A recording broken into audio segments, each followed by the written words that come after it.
Sling. Sling needs to be on all the time. Okay. And arm needs to be supported by a pillow whenever we're resting. So what we're going to do is the hand slips through this initial strap and she holds her arm and the elbow sits all the way back into the pocket of the sling. So you go ahead and hold your hand. Good. And what I'll do here is I'll shimmy it up. Good. So that elbow's all the way back into the pocket. Okay.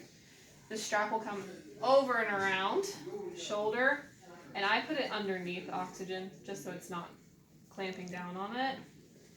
Make sure it's not twisted. Good. And then the buckle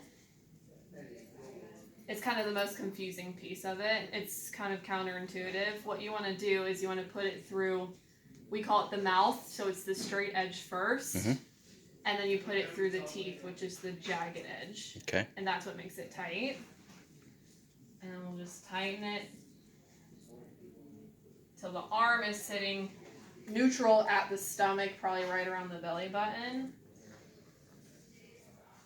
And that's it. That's called that particular strap is called This one? the blue the whole device. Sling. A regular sling. Yeah, it's just a regular sling. Really no fancy word, just your basic arm sling. Okay. Mm-hmm. Awesome. And that's it. She had the immobilizer. Did we take that away? Either way, we decided we're not using that because